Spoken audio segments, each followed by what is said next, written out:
En Radio Portales de Valparaíso presentamos Revelando.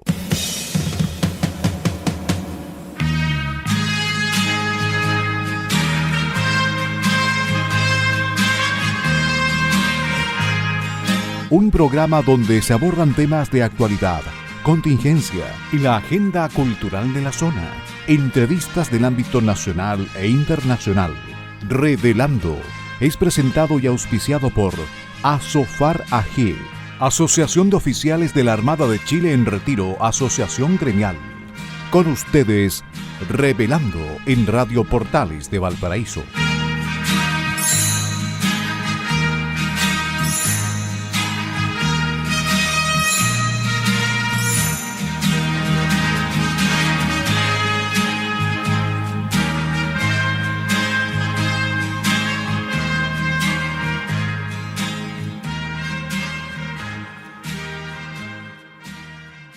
Muy buenas tardes, queridos amigos y auditores de Radio Portales de Valparaíso, la primera de Chile y puerto de fondeo de nuestro espacio radial.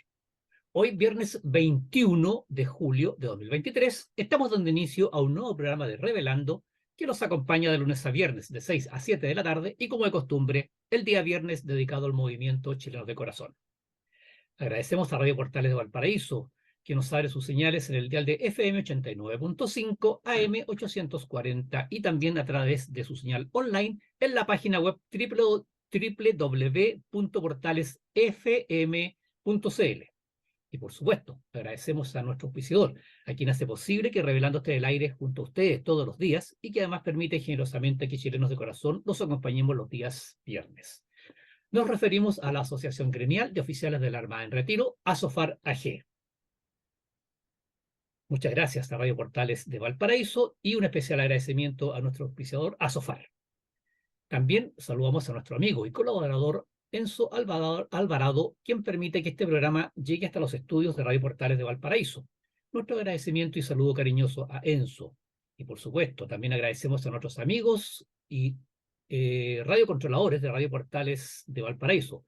Les agradecemos y los saludamos, por supuesto, que colocan finalmente este programa en el aire. Nos referimos a don Luis Salinas, don Mario Salazar y don Claudio Alvarado. Queridos amigos de Revelando del día viernes, somos Francisco Muñoz Pinto y Mario Materuna Morales, conductores del programa Revelando del día de hoy. Francisco, muy buenas tardes. ¿Cómo está usted en este lluvioso día de viernes? Hola Mario, hola Enzo, señores auditores, muy buenas tardes. Viene buen tiempo, va a llover. Llegó el buen tiempo. Llegó el buen Yo no tiempo. sé si esto de los ríos, esto de los ríos meteorológicos que hablan, no es ríos meteorológicos, ríos de mal tiempo, ríos de Ríos nubes, algo atmosféricos. así.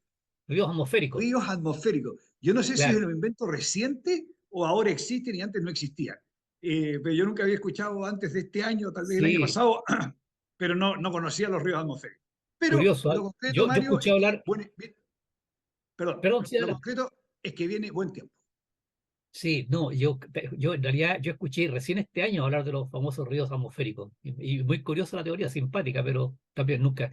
Ahora, yo creo que como va avanzando la tecnología, los sistemas de detección, los sistemas de ¿cómo se llama?, de análisis de la meteorología, habrá aparecido el concepto por ahí, o bien fue puesto Sí.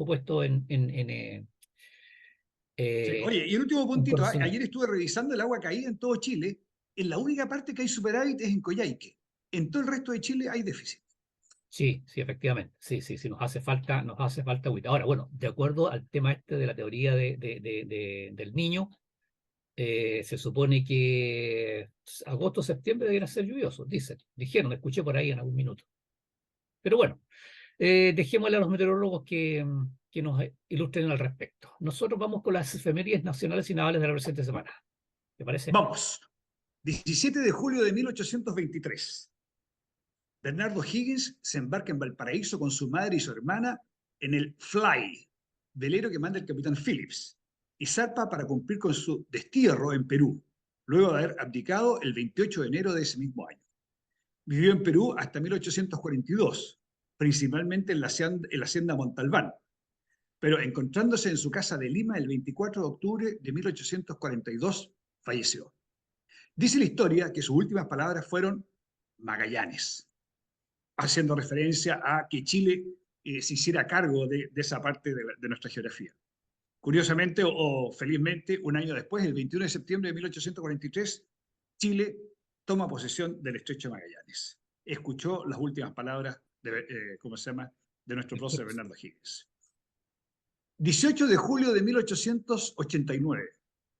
Fallece Domingo Santamaría González, presidente que al término de la Guerra del Pacífico le correspondió firmar las condiciones de paz y tregua con Perú y con Bolivia.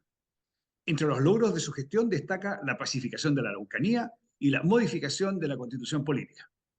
También celebró el tratado que puso término al estado de guerra con España, el 12 de junio de 1883.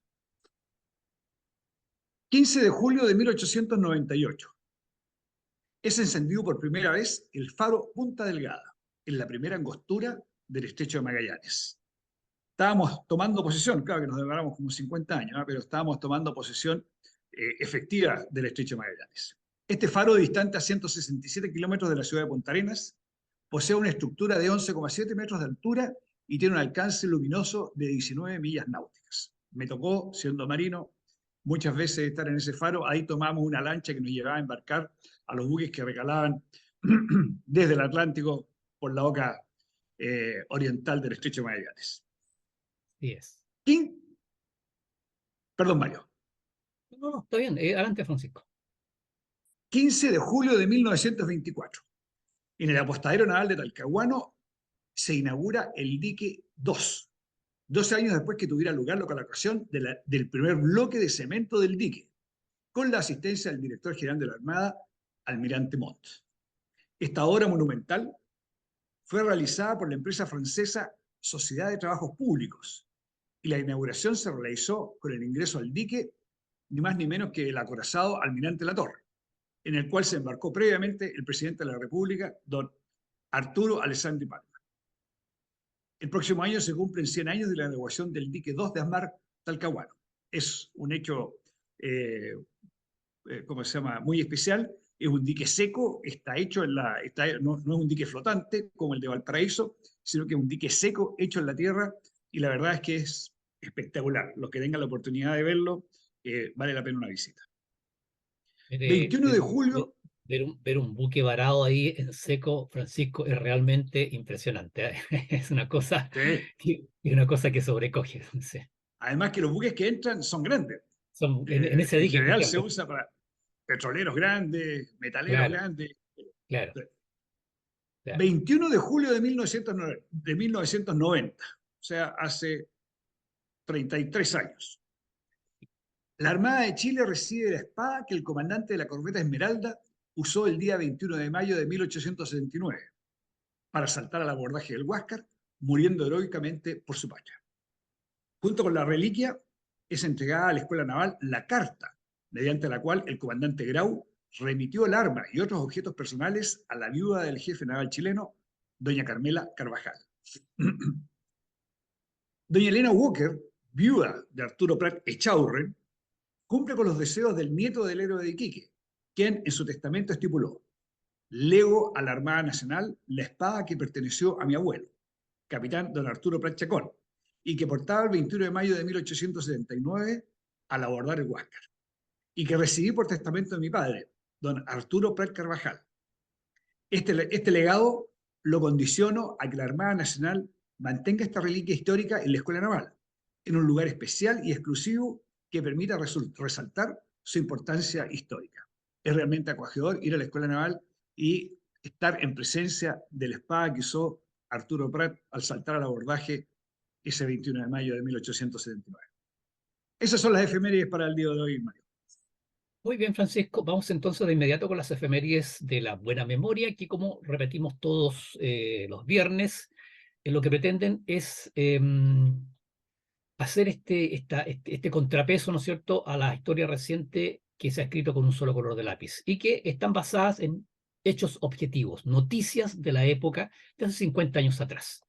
Dicho esto, mencionamos que el Mercurio de Santiago, el 15 de julio de 1973, destacaba la siguiente noticia. En diversas ciudades, el MIR llama a la sublevación militar. En el centro, en el norte y en el sur, y por varias semanas, Así fue la ofensiva llevada a cabo por el MIR para llamar a una sublevación militar. Comillas, soldado, no mueras por los patrones, vive luchando junto al pueblo. Soldado, desobedece a los oficiales que instan al golpe. Cierre comillas. Esta era la leyenda que, acompañada de una foto de un soldado, contenían los afiches que, según informaba el Mercurio en su edición del 18 de julio de 1973, fueron pegados por el MIR en diversas partes de la capital, varias de ellas en lugares cercanos a unidades militares como el Cantón de Reclutamiento del Ejército en calle Grajales. Pero la situación no era aislada. Paralelamente, se informaba desde Concepción que la segunda sala de la Corte de Apelaciones de esa ciudad acogía un recurso de amparo interpuesto en favor de 3 estudiantes del MIR detenidos cerca del Regimiento de Infantería Chacabuco cuando distribuían panfletos con leyendas similares a las mencionadas. Francisco, agregar brevemente que la ofensiva del MIR, dice la noticia, había comenzado semanas antes y se valió de medios de comunicación. Fue así como el domingo 20 de mayo, a través de las radios Biobío de Concepción, Talcahuano y el Carbón de Lota, se transmitió un programa que habría estado financiado por la agrupación, en el cual se llamó a los soldados marinos y carabineros a distinguir entre los que califican de honestos y los oficiales fascistas o sediciosos que buscan la guerra civil. Eso era lo que sucedía en Chile, Francisco, el 15 de julio de 1973. El MIR llamando a la sublevación. Lo que no sabía el MIR y la Unidad Popular, la UP, la Unidad Popular en general, era que la estructura y la cohesión de las Fuerzas Armadas era muy superior a lo que ellos imaginaban. Y la verdad es que mientras más atacaban a las Fuerzas Armadas, en esa época eran pero tremendamente virulentos contra las Fuerzas Armadas, mientras más atacaban a las Fuerzas Armadas, más aumentaban la cohesión y el MIR no le logró hacer mella. Por supuesto que, como se llama, de todo ahí en la vida del señor, y hubo gente que estaba en las filas de la Unidad Popular, partiendo por el general Bachelet, ¿no es cierto?, que era el encargado de la parte logística, de la distribución, de la Dirección de Industria y Comercio, y de la Junta y de la JAP. Claro. Pero la cohesión de las Fuerzas Armadas era cada vez más alta, y como te digo, a medida que mientras más la atacaban, más alta era la cohesión de las Fuerzas Armadas. Y solamente agregar, Francisco, que en todo caso, esto era parte de lo que hemos comentado, Francisco, del tironeo que se hacía permanentemente de las Fuerzas Armadas de lado y lado. O sea, lo hemos dicho, las Fuerzas Armadas siempre han sido, las Fuerzas Armadas y de orden, han sido el jamón del sándwich. Entonces, están los dos extremos y todo el mundo tironea de ellas. Siempre. No es que las Fuerzas Armadas vayan al Congreso o a la Moneda a hacerse cargo. Las van a buscar a los cuarteles. Siempre ha sido así. Siempre va alguien que se encarga de ir a buscar a las Fuerzas Armadas a los cuarteles e involucrarlas en todo esto. Si las Fuerzas Armadas estuvieran haciendo su trabajo, no pasarían estas cosas. Así es, Francisco. Y recordemos solamente a nuestros auditores que el gobierno de Allende incorporó en su gabinete a varios generales y almirantes. Es parte del tironeo del que hablamos, ¿no es cierto? Sí, oye, y esta mentira de los políticos que dicen queremos Fuerzas Armadas no deliberantes, Salvador Allende puso al general Prats de ministro del Interior. ¿Puede haber un ministro del Interior que no delibere, que no haga deliberación política? Fue el general Prats el que voluntariamente buscó un espacio, le puso una pistola en el pecho al presidente Allende y dijo, yo quiero ser el ministro del Interior. ¿O fue Salvador Allende el que lo fue a buscar y le dijo, usted, mi amigo, ahora parte deliberando porque usted ahora es el ministro del Interior? Así es. Y todo eso por la conveniencia de ese minuto del gobierno de la Unidad Popular. Bueno, el Mercurio de Valparaíso, el mismo 15 de julio de 1973, destacaba la siguiente noticia. CUT reitera su rechazo al desalojo de fábricas. Santiago. Reiteró el presidente de la Central Única de Trabajadores, Luis Figueroa, que esa organización no aceptará por ningún motivo el desalojo judicial de las industrias ocupadas el 29 de junio último por sectores de obreros y operarios. La información fue entregada por Figueroa al término de una entrevista que, para considerar esta situación, sostuvo ayer con el ministro del Interior, Carlos Briones. Puntualizó Figueroa que la CUT no aceptará las órdenes judiciales de desalojo en aquellas industrias donde existen serios conflictos con los empresarios. Comillas, no aceptaremos la prepotencia empresarial, cierre comillas, añadió el máximo dirigente de la CUT. Oye, Francisco, esto era derechamente, el dirigente de la CUT estaba derechamente llamando a la revolución. O sea, esto ya era una revolución, ya era la dictadura del proletariado. Y alguien podrá decir, bueno, a mí me gusta la dictadura del proletariado, pero yo creo que les gustaba comer también. Yo creo que les gustaba que les llegaran o poder ir a algún lugar a comprar bienes y artículos de primera necesidad. Pero resulta que la CUT estaba dedicada a la revolución y no a la producción de bienes. No habían fideos, no habían pasta, no se distribuían las papas, no llegaban las verduras, no había azúcar, el comercio estaba completamente desabastecido. O sea, lo que la CUT pretendía era una utopía. No solo, digamos, desde el punto de vista de querer tomar el control de las empresas, sino que querer tomar el control de las empresas, ¿para qué? Para generar más desabastecimiento, para, para apoyar la revolución y morirnos de hambre. la especificación de las industrias de la empresa fue un rotundo fracaso. Esto de las industrias en poder del pueblo fue un rotundo fracaso, Francisco. El Mercurio de Valparaíso, el 16 de julio de 1973, destacaba la siguiente noticia. El Partido Demócrata Cristiano llamó a colaborar con las Fuerzas Armadas. Santiago, comilla, llamamos a toda la comunidad nacional para que, en cumplimiento de la ley, colabore con las Fuerzas Armadas.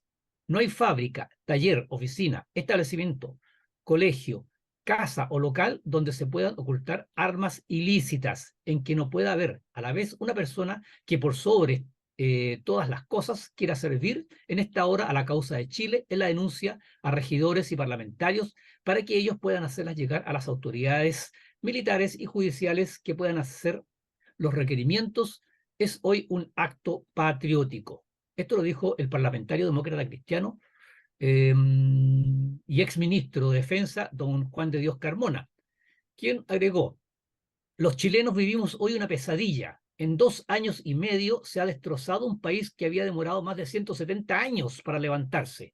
No han transcurrido 3 años desde el día en que el señor Allende, con su voz y con su propio voto, prometió solemnemente respetar la Constitución y el Estatuto de Garantías Constitucionales.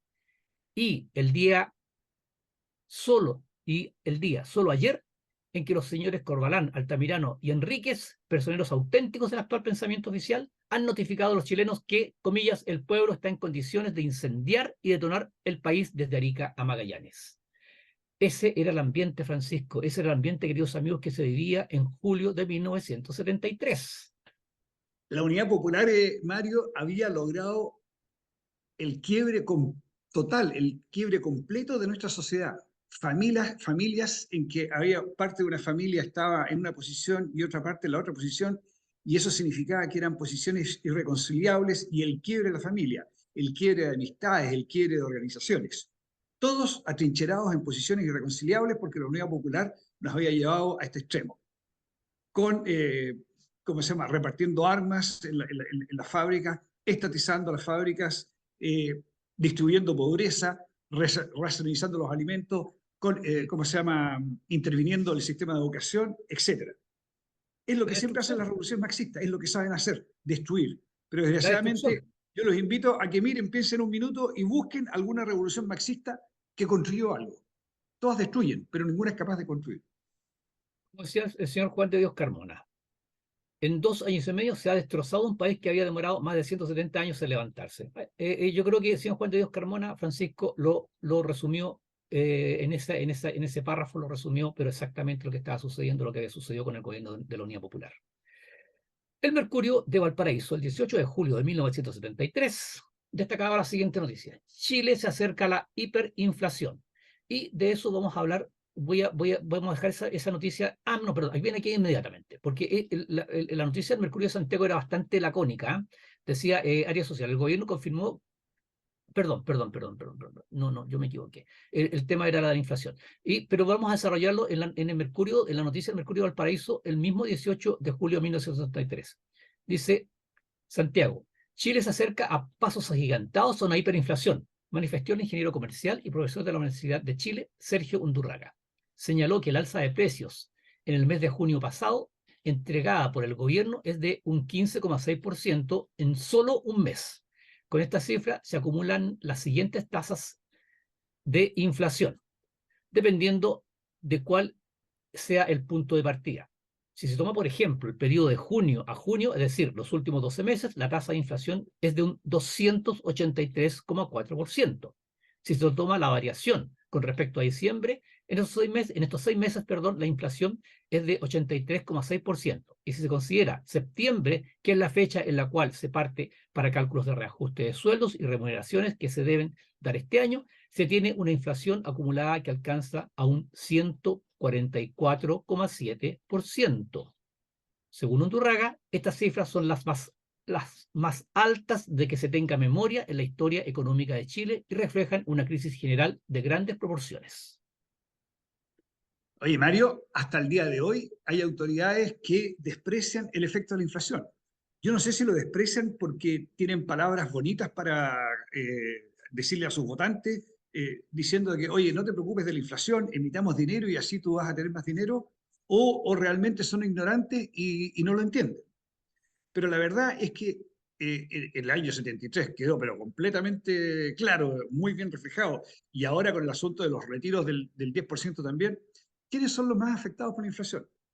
Los más pobres, los que viven de un salario. El Siempre, que tiene más Francisco, siempre. recursos, el que tiene más cultura para manejarse en un ambiente de inflación, sabe cómo, dónde colocar sus recursos, sabe cómo irse anticipando, etc. Pero el que vive de un salario, un mes recibió 100 y al mes siguiente, claro, recibió 100 de nuevo en papel, pero la verdad es que en poder adquisitivo ya recibió 90 nomás. Y al otro mes 80 y 70 y 60. Así es, así es. Y la inflación golpea, tal como usted dice, los bolsillos de la gente más necesitada, porque la inflación está ahí, está en el pan, en las papas, en la cebolla, está en los fideos, en los productos básicos. Ahí es donde se más manifiesta, o donde más golpea la inflación, Francisco. Claro, por eso es que efectivamente a quien más golpea es a la gente más necesitada. Bueno, el 20 de julio de 1973, el Mercurio de Valparaíso destacaba, yo lo vi en el diario anteayer, fue ayer, no fue ayer, y dos fotos gigantescas ahí, impresionantes en el diario, en primera página, decía, descubren arsenal en gasómetro de Barón. Armada allanó planta ENADI y Ejército la CCU. Un arsenal consistente en 177 cartuchos de dinamita, listos para ser usados, un centenar de bombas Molotov, y granadas de fabricación casera y numerosas armas cortas fue encontrado y requisado en la madrugada de ayer durante los allanamientos efectuados por personal de la Armada y el Ejército en las industrias del área social, planta Barón de ENADI, la empresa nacional de distribución, esto es de gas, el famoso gasómetro de Barón, y Cervecerías Unidas de Limache. El allanamiento fue realizado en ambos casos de madrugada y en base a órdenes emanadas de las fiscalías naval y militar que procedían por posesión ilegal de armas y elementos explosivos de acuerdo a la ley número 17.798. El mayor contingente de explosivos fue detectado por efectivos de la Armada en la planta de gas Barón de ENADI, donde escondido en carboneras fueron ubicados 117 cartuchos de dinamita listos para explotar. El personal de ENADI se encuentra controlado por elementos del MAPU y del sector altaminarista del Partido Socialista, entidad política que ubicó en puestos claves a varios de sus elementos días después de ser estatificada la compañía de gas. Y solamente agregar como comentario personal, antes que nos escuchara a Francisco, que la señora Bachelet, recordamos la semana pasada, ella dijo que ella había vivido una unidad popular muy distinta a la que relataba el expresidente Elwin en su libro, y que mientras en el libro se da una visión de que la gente andaba cargada de armas, ella la vivió cargada de sueños. Bueno, señora Bachelet, fíjese que no teníamos un país cargado de sueños, pues, señora Bachelet. No leyó, voy a repetirlo de nuevo, lo he dicho en otras oportunidades, no leyó a su ministro de Relaciones Exteriores, don Heraldo Muñoz, que él decía que él estaba cargado de explosivos y cargados de armas y entrenado para usarlas. Que lo único que le faltó fue el líder que le dijera cómo usarlas. O sea, en qué momento el líder que lo dirigiera el 11 de septiembre de 1973 y los días posteriores para oponerse al gobierno militar. Pero las armas estaban. O sea, Heraldo Muñoz por lo menos las tenía y estaba capacitado para usarlas. Así es, Francisco, ya no están levantando la mano, pero muy cortito, el 20 de julio de 1973, el Mercurio de Valparaíso destacaba la siguiente noticia. Denuncia Senadi, el Centro Nacional de Distribución, que era de la industria. Mercado negro para artículos que distribuye el Estado. Santiago, absolutamente todos los artículos cuya distribución ha sido entregada al Estado, como el azúcar y el aceite, han desaparecido del mercado regular y solo pueden ser adquiridos en el mercado negro, a 10 o 15 veces su valor, mientras que las organizaciones de distribución probadas son Conducidos a la conducidos asfixia a económica. la asfixia económica. Esta denuncia la hizo el presidente o el director de la Central de Distribución de Comercio establecido, Senadi, a raíz de ya el galopante mercado, al desabastecimiento, ¿no es cierto?, que teníamos en el país, se sumaba el mercado negro, Francisco, que después decía la Unión Popular que, perdón, la gente o los adeptos a la Unión Popular, que eran los momios que habían producido el mercado negro, ¿no? Que aquí vemos que era la gente que distribuía los productos del gobierno los que producían el mercado negro. ¿Estamos, Mario? ¿Nos vamos Sí, al intermedio? sí, vamos a la pausa musical y estamos de regreso enseguida con el segundo bloque de nuestro programa Revelando. Muy bien, queridos amigos, estamos de regreso para iniciar el segundo bloque de su programa Revelando. Agradecemos una vez más a nuestra querida Radio Portales de Valparaíso, que nos permite estar junto a ustedes en sus hogares, ahí en el trabajo, si está de paseo, bueno, donde esté, ahí está Radio Portales acompañándolo día a día y nosotros con nuestro programa. Y por supuesto agradecemos a la Asociación Gremial de Oficiales de la Armada en Retiro, ASOFAR AG, auspiciador de nuestro programa Revelando, que como decimos, va de lunes a viernes de 6 a 7 de la tarde y el día viernes nosotros estamos junto a ustedes. Muy bien, vamos entonces con la pauta del día de hoy, queridos amigos y Francisco. Y el primer punto, que ya lo hemos hecho ya tradicional, ¿es este el país que queremos o el basta ya también? Entonces, la bajada de este primer punto, de este primer tema es ¿hasta cuándo vamos a permitir que sinvergüenzas se continúen haciendo ricos a costa de sus cargos y aprovechándose de la gente pobre? Es la pregunta que nos hacen. ¿Por qué decimos esto, queridos amigos? Porque estos últimos días se conoció que la Fiscalía Metropolitana Centro Norte se prepara para formalizar por cohecho al alcalde de Recoleta, el señor Daniel Jadue, del Partido Comunista, quien presuntamente recibió coimas de la empresa Best Quality, proveedor de insumos médicos de las farmacias populares. Pero... Parece que, perdón, Mario, te interrumpo, parece que popular el término popular parece que Jadwe lo interpreta como para hacerse plata él mismo, o su partido por lo menos. Sí, claro. Pero no solamente este es el tema, perdón, esta es una arista, porque hay otra arista que el Contralor Jorge Bermúdez confirmó ahora hace poquito, durante la semana, que Contraloría formuló cargos a 11 funcionarios de esa municipalidad, incluyendo el alcalde, precisamente por traspasos de dinero que se hicieron a la Asociación de Farmacias Populares. Agregó que efectivamente hay irregularidades que son relevantes, pero que no podía dar más detalles, bueno, pero el monto objetado es en total de 600 millones de pesos. Y todo esto que hablamos del señor Jadwe, ¿no es cierto?, está en este tema de las farmacias populares, queridos amigos, Francisco. Hay un vendedor y comisionista de Best Quality, esta empresa proveedora, que se autodenunció ante la Fiscalía Metropolitana Centro Norte, y reveló un soborno que le pagaron a la Asociación Chilena de Municipalidades con Farmacias Populares, ACHIFARP, entidad liderada por el señor Jadwe, luego que el alcalde les pidiera un bono adicional de insumos para asegurar su permanencia en otros proyectos. Francisco, vemos el tema de las fundaciones, donde ahí ¿a quiénes supuestamente beneficiaban las fundaciones, los sinvergüenzas, las fundaciones? A gente pobre, la gente de los campamentos, gente necesitada. Vemos el tema del señor Jadwe. ¿A quién beneficiaban las farmacias populares? Que él creó, pero con bombo y platillo, ¿ah? Y después lo voy a contar un poquito más, queridos amigos, respecto de las farmacias populares. ¿Ah? ¿En qué terminó? ¿En qué están? ¿Ah? Les voy a contar enseguida. ¿A quién beneficiaban estas farmacias populares? A la gente más necesitada. Una vez más, Francisco, y vemos estos sinvergüenzas que se aprovechan de la necesidad de la gente para lucrar pero no el buen lucro, el mal lucro, Francisco. Oye, Mario, a mí me llama la atención también la agresividad del alcalde Jadwe para contraatacar a las personas que le hacen ver sus muy malas prácticas. Da la impresión de que él no está consciente de la gravedad de las irregularidades que ha cometido y los hechos por los cuales se le acusa. Y esto lo encuentro realmente preocupante porque tanto Jadwe como todos los involucrados en estos robos de recursos públicos que han salido a la luz pública en estos últimos días, no perciben, no se dan cuenta, ellos se sienten por sobre la ley.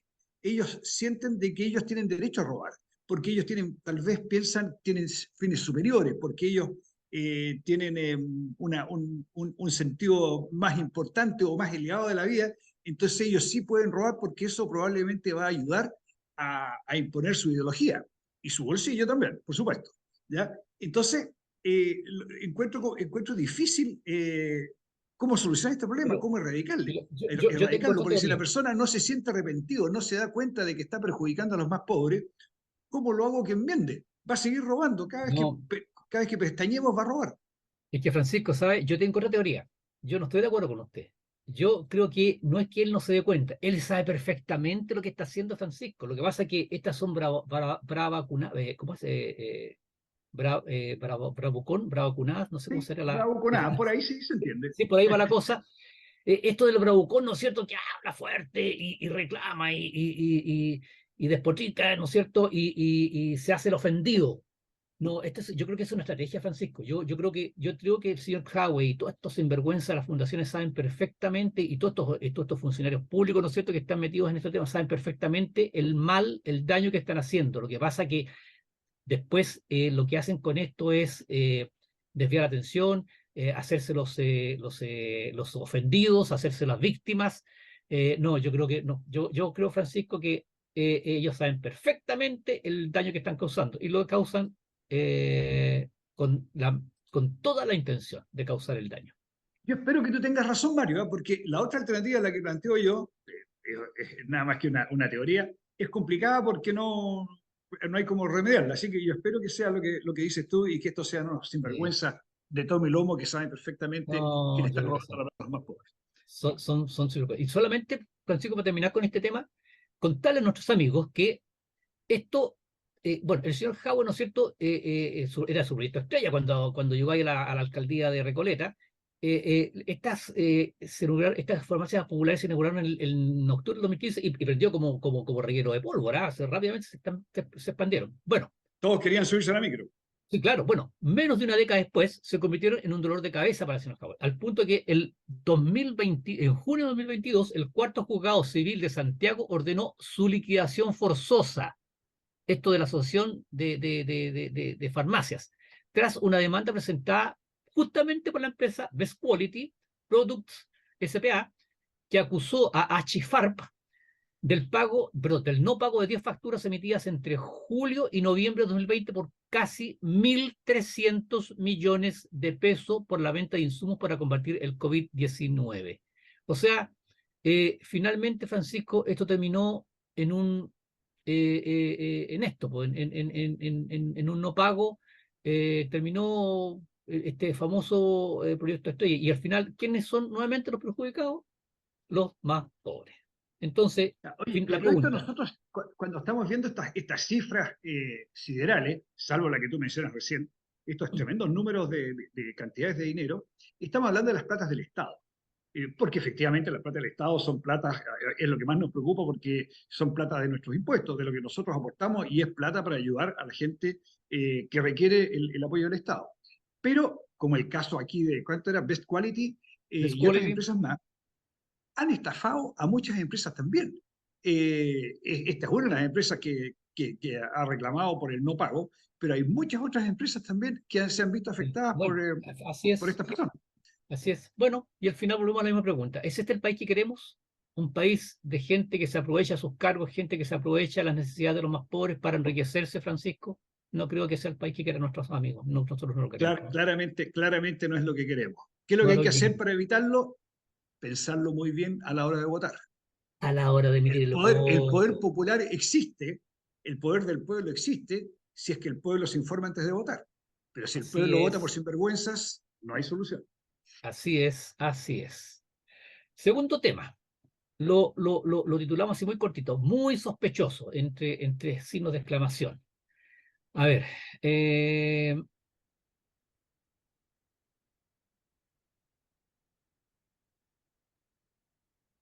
y esto fue por el tema del robo de computadores.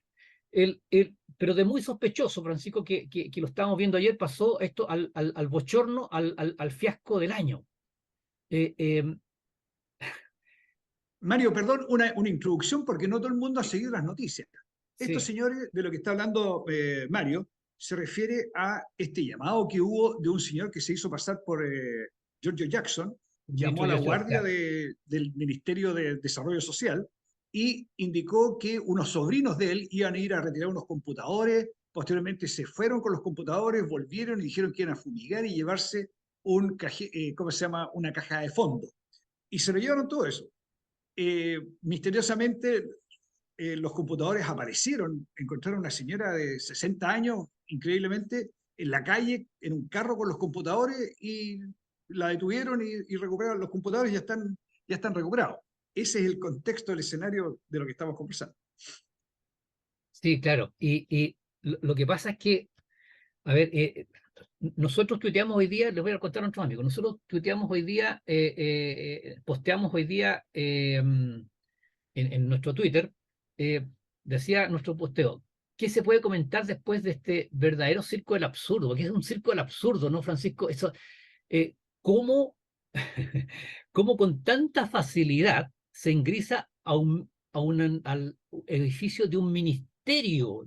Esto no estamos hablando, Francisco, de una casa particular, de un ministerio donde hay, a ver, ayer escuchaba justamente, o el día de la mañana, o sea, donde hay vigilantes pagados por todos nosotros, donde tienen computadores pagados por todos nosotros con nuestros impuestos, donde la luz, todo lo que existe ahí, ese edificio, es gracias a los impuestos de todos nosotros. ¿Y cómo es posible de que se produzca esto? Eh, y a este círculo del absurdo, queridos amigos, sumémosle extrañas declaraciones. Por ejemplo, anoche o ayer, ya tarde, la ministra vocera de gobierno, la señora Camila Vallejo, decía, no puede ser que de manera apresurada, a partir de estos delitos, un sector de la oposición haya injuriado, calumniado a un ministro de Estado. ¿Qué se puede decir después de este círculo absurdo, Francisco? ¿Qué se puede decir del ministro Jackson? Que es fantástico, que es Oye, maravilloso, que tiene un tremendo equipo de gente trabajando con él. Y, ese ministro de Estado, él injuria su cargo, no se injuria a él, pero él injuria su cargo con todo lo que hace. pero, pero, ojo, fíjense lo que dijo el mismo Giorgio Jackson ayer en la mañana, cuando a todo esto él había viajado a Concepción a actividades, se devolvió. Y estando en Concepción, en el aeropuerto de Concepción, hizo muy temprano en la mañana, cuando se subió el RO, hizo la siguiente declaración. Comienza a sospechar que ocurran hechos de esta naturaleza que parecieran no ser solo constitutivos del delito de robo, sino que también relativos a una señal política. Entonces la señora Camila Vallejo se queja de que hablan mal, de que injurian, de que hablan, bueno, de que hablan mal en general del ministro Giorgio Jackson. Cuando el mismo señor Giorgio Jackson tendió este como manto de duda que esta cosa había algo raro, por eso lo hicimos solo muy sospechoso. Él mismo sembró esa duda. Entonces, ¿qué nos queda al resto de los chilenos comunes y corrientes, pues, queridos amigos? ¿Qué nos queda a nosotros comentar, pues? Pero Que bueno, estamos rajuñando por tener algo de información que sea razonable, que cuadre el círculo, ¿no? Porque en realidad lo que sale es increíble. ahora, dentro de este círculo absurdo, Francisco, y de las sospechas que el mismo señor Giorgio Jackson alimentó desde muy temprano en la mañana, está el hecho de que, aparte de los computadores, se robaron una caja de seguridad en donde, curiosamente, se guardan todos, muchos, no sé si todos o gran parte de los antecedentes, contratos y boletas de garantía de estos traspasos que hace el Ministerio de Plata, que hace el Ministerio de Desarrollo Social. Eh, Continúa siendo sospechosa en todo caso la cosa, vos, Francisco. Sí. Consi- Oye, pero en resumen, para mí, yo todavía tengo toda la duda porque para mí no es creíble que una señora de 60 años ¿cómo se llama? Que es la que fue sorprendida con los computadores en la vía pública, ella haya sido sola, digamos, y no tenga cómplice, la que haya organizado esto de que una persona llamara y se hiciera pasar por George Jackson, que hablaran de los sobrinos, fueran los sobrinos al ministerio, les entregaran todo con absoluta facilidad, se retiraran y volvieran de nuevo a fumigar y a cómo se llama y a retirar la caja de fondo. No, eso para mí, no, o sea, yo no tengo idea de cómo es exactamente la trama de esta cuestión, pero lo que he escuchado hasta el momento no me cuadra. Hay algo más Sí, que todavía no lo han dado a conocer. sí. No, y es un círculo absurdo, como decíamos, Francisco, un círculo absurdo. O sea, yo fíjese que recordaba, desde el primer momento, Francisco, ¿se acuerda del bochorno con el rey de España cuando el mismo día que asumió el gobierno, el señor Boric, el mismo día que acusó que la ceremonia de cambio de mando de cambio de la presidencia se había atrasado por culpa del rey de España? eh, Desde el primer día este ha sido un bochorno tras bochorno, Francisco, ¿ah? Oye, y Y este bochorno, la directora de protocolo, que era la que tenía que tener el timing y el control y la llegada de todas las delegaciones, etcétera, etcétera, estaba más preocupada de su vestido Rapa Nui. ¿Te acuerdas que estaba vestida de pascuense? Estaba más sí, preocupada de su vestido de pascuense que de que el sistema funcionara. Ella tenía totalmente olvidado que era la directora de protocolo. Ella era una pascuense y que estaba haciendo su show ahí y le fue muy bien porque así acaparó es, mucha televisión, llamaba la atención el así es. vestido, etcétera. Bueno, Pero, y vamos, ahí le echaron la culpa al rey de España, entonces, para proteger bueno, a esta niña vestida de pascuense. a partir de ese primer día de gobierno ha sido bochorno tras bochorno. Ya, pero bueno, vamos a dejar al señor Joe Jackson ahí tratando de explicar qué diablos sucedió. Vámonos con el próximo tema. Esto de que los 50 años que tienen enceguecido al presidente Francisco, ¿ah? Y hablando de bochorno, aquí tenemos otro bochorno, Francisco. En su reciente gira del presidente a Europa, eh, no tuvo la mejor idea que, estando en España, entregar un reconocimiento, una medalla, al ex juez don Baltasar Garzón, que se hizo famoso en España y en todo el mundo, ¿no es cierto?, porque en 1998 logró que se detuviera al general Pinochet en Londres. Eh, bueno, eh, bueno, aquí está obviamente la ideología, por la ideología el presidente de la República, de él y de toda la gente que está en este minuto instalada en la moneda, está esto, ¿no es cierto?, esta obsesión que ellos tienen por Salvador Allende y su gobierno, que lo consideran un héroe y un demócrata, como dijo en su alocución ahí cuando le entregó esta condecoración al señor Baltasar. Pero solamente, muy cortito, voy a enumerar las características del juez Baltasar Garzón. Primero, fue expulsado de la judicatura española por prevaricación. El Tribunal Supremo lo condenó en 2012 por prevaricación y lo sacó de la judicatura por 11 años. Después, el 2001, estando la presidencia de Evo Morales, Evo Morales le pidió a Garzón que fuera el asesor de ese país en la demanda contra Chile por una salida soberana al mar. O sea, Garzón a favor de la salida del mar de Bolivia en contra de los intereses de Chile. Otro tema, defensor del testaferro de Maduro. En 2020, Baltasar Garzón fue contratado para defender a Alex Naim Saab Morán, sindicado como operador financiero Nicolás Maduro, que fue detenido por la Interpol en Cabo Verde, África. Después, ahí está la duda, millonarios pagos de una petrolera venezolana, ahí está, se le está investigando ¿cómo se llama? A la oficina de abogados que tiene Baltasar Garzón, ¿no es cierto? Se le está haciendo un seguimiento porque habrían recibido pagos de 8,8 millones de euros desde la petrolera venezolana PDVSA. ¿Por qué estos 8 millones? Para coordinación de esta oficina de abogados con la Fiscalía y los tribunales en España, o sea, para hacer lobby. Después, denuncia contra Piñera por el estallido social. En abril de 2021, Garzón, junto a la Comisión Chilena de Derechos Humanos y otras entidades más, denunciaron ante la Corte Penal Internacional al expresidente Piñera, ¿no es cierto?, por crímenes de lesa humanidad cometidos durante el estallido delincuencial.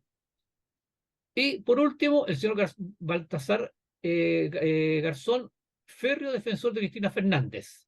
A principio de este año, Garzón asistió al Centro Cultural Kirchner junto a José Luis Rodríguez Zapatero a un encuentro de líderes de izquierda y del Grupo de Puebla, donde afirmó que la condena de 8 años a Cristina Fernández por defraudación al Estado es una aberración jurídica. Esos son los antecedentes del juez Baltasar Garzón, Francisco, pero fue condecorado por nuestro presidente de la República. ¿Qué le parece? Oye, y agreguemos también este video que anda circulando, que es clarísimo, ¿no es cierto? Baltasar Garzón metido entre medio de la primera línea durante el estallido de delincuencia, el estallido de violencia del año 2019 aquí en Chile, ¿ya? Ah, claro. Todos esos antecedentes, me imagino que son los que tuve presente, las personas que asesoraron al presidente Boric y el mismo jefe de Estado para decidir hacer este reconocimiento. Tampoco he visto que alguien haya aclarado qué es lo que fue el reconocimiento. Le pusieron una chapita, tiene una medalla con una resolución o una condecoración, porque hay varias formas de hacer este tipo de reconocimiento, ¿ya? Y están reglamentadas. ¿Se cumplió el reglamento? ¿No se cumplió? ¿Lo van a aclarar? Etcétera. Y una cosa que para mí es muy grave es que nuevamente Gabriel Boric se olvida de que él es el jefe de Estado, se olvida que él representa a todos los chilenos. Sí es. Y pasa a ser igual que Salvador Allende, que él decía que él no era el presidente de todos los chilenos, sino que él era el presidente de los que habían votado por él. Entonces, él se olvida de que es jefe de Estado y aparece su verdadera personalidad. Guerrillero, anarquista, y al final, en los momentos críticos, desgraciadamente, eso es lo que lo gobierna. Solamente cuando necesita, ¿cómo se llama?, conseguir votos, es cuando él aparece más moderado, aparece más aglutinador, y logra, efectivamente, es muy eficiente en su forma de hablar, tiene una muy buena oratoria, y logra engañar a muchas personas. Pero aquí aparece el verdadero Gabriel Boric. Es verdad, Francisco, eso es un muy buen punto. Eso es un muy buen punto. Ahí aparece esto es clásico del Boris, del real Boris, del Boris del interior, del alma, del corazón, es verdad. Pero Boris condecorando, entregando una medalla, un reconocimiento, lo que sea, a un enemigo de los intereses de Chile, que estuvo a favor de Bolivia en la salida al mar. Facing. Ya, Francisco, vamos con el próximo tema, si alcanzamos a hablar algo de él, que es relacionado con el Consejo Constitucional. Esta semana, el 18, se inició ya el trabajo del Consejo Constitucional. Y se supo que el 17, ya a las 23:59, se ingresaron 1069 enmiendas. Así que el trabajo va a ser duro, Francisco, va a ser duro el trabajo del Consejo Constitucional. Y dentro de 1069 enmiendas, en realidad, estas no son enmiendas, sino hay temas que nosotros estamos muy preocupados, esos temas, como el Estado social y subsidiariedad, Francisco, que nosotros siempre hemos estado velando por este tema del punto de que un Estado social y democrático de derecho. Sí, en realidad, Mario, yo quería destacar que en este punto lo que se busca en esta observación, digamos, al trabajo de los expertos, lo que se busca es recuperar la libertad de las personas. Aquí es donde se juega. O están las personas al servicio del Estado, que es lo que quiere el gobierno, o está el Estado al servicio de las personas, que es lo que quiere, lo que están planteando esta corrección, digamos, al trabajo de los expertos. A mí me parece el tema del Estado social versus subsidiariedad, me parece, pero tremendamente importante. Se juega nuestra libertad frente al Estado. Absolutamente, Francisco. Otro de los temas generales, nosotros estamos hablando de enmiendas específicas, tratados internacionales de derechos humanos. Y aquí también nos parece muy acertado el que se establezca la infraconstitucionalidad, es decir, que estos tratados estén por debajo de la Constitución, que no sean obligatorios, que no sean una imposición por sobre la Constitución del Estado de Chile, Francisco, ¿eh? El problema es que estos tratados son tratados que tienen un sesgo claro, un claro sesgo ideológico, ¿ya? Claro. Y que en el fondo lo que están buscando es proteger anárquicos y guerrilleros, haciendo en la práctica inoperantes las leyes de cada Estado. A mí me parece Así es. muy adecuado que se esté buscando la fórmula para protegernos de esa anarquía y de ese sesgo ideológico que tiene desgraciadamente muchos tratados internacionales y en particular todo lo que está al amparo de las Naciones Unidas. Otro tema general que está también establecido en este grupo de enmiendas está el derecho a huelga nuevamente limitado a la negociación colectiva. Y aquí se haya establecido un extraño sistema, Francisco, en donde, o sea, yo podía votarme a huelga en una fábrica en solidaridad de la fábrica del lado, por ejemplo. Así de simple, o sea, era absolutamente discrecional la huelga. En cambio, aquí se establece de que la huelga, sí, existe el derecho a huelga, pero limitado a la negociación colectiva. Si falló la negociación colectiva, ahí recién hay huelga. No que cuando a mí se me ocurre, paro una industria, una fábrica, lo que sea. Sí, la huelga es un derecho indiscutible de los trabajadores, pero como todo, tiene que tener sus límites. Si no, paralizan el país. Así es. No sé por qué, porque en Japón están tratando mal a los, ¿cómo se llama? O dicen que en Japón están tratando mal a los portuarios, o porque en Claro. Estados Unidos los buques están chocando con las ballenas. Así es, así es. Y cortito antes de terminar, la libertad de elección en salud a nivel de prestador y asegurador. Absoluto, Francisco. Vimos, ¿no es cierto?, en uno de los bordes, ¿no es cierto?, cómo se establecía el derecho a la salud, pero no el derecho a la elección de salud. Entonces, con esto se está recuperando, con esta iniciativa se está recuperando el derecho de las personas de elegir libremente. Sí, y lo otro que me llama la atención aquí es este ímpetu por imponer el sistema de salud más malo, el sistema de salud estatal. No es un problema de recursos, aquí no es un problema de ricos y pobres. El sistema estatal, en términos per cápita, cuesta más o menos lo mismo que el sistema privado. El problema es que el sistema estatal no opera, las personas se mueren en listas de espera, y el sistema privado sí opera. Ahora, si yo por Así es. ideología quiero estar en el sistema estatal, bien, pero si quiero estar en el sistema privado, bien también. Y como digo, no es un tema de recursos. Así es. Ya, Francisco, queridos amigos, desgraciadamente nos pilló una vez más el tiempo, estamos ya pasados de la hora, tenemos que despedirnos, Francisco. En otra oportunidad podemos seguir hablando de Sí, las la próxima iniciativas semana. que se están, de lo que se está La próxima trabajando. semana, los temas que nos quedaron pendientes. Francisco. Señores auditores, muchas gracias por habernos acompañado. Tenemos lluvia, tenemos buen tiempo. Nos vemos el próximo día. Así es, queridos amigos, como siempre les decimos al finalizar nuestro programa, les agradecemos de corazón su sintonía, les deseamos que tengan un muy buen fin de semana y nos encontramos el próximo viernes si Dios quiere. Continúen en la sintonía de Radio Portales de Valparaíso y que tengan una muy buena tarde, noche con este buen tiempo. En Radio Portales de Valparaíso hemos presentado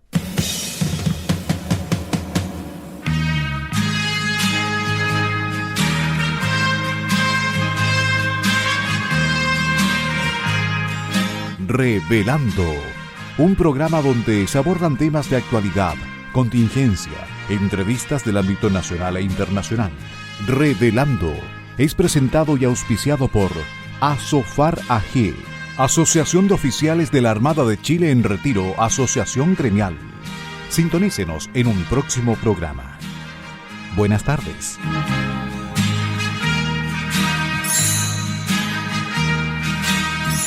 Las opiniones vertidas en este programa son de exclusiva responsabilidad de quienes las emiten y no representan necesariamente el pensamiento de Radio Portales de Valparaíso,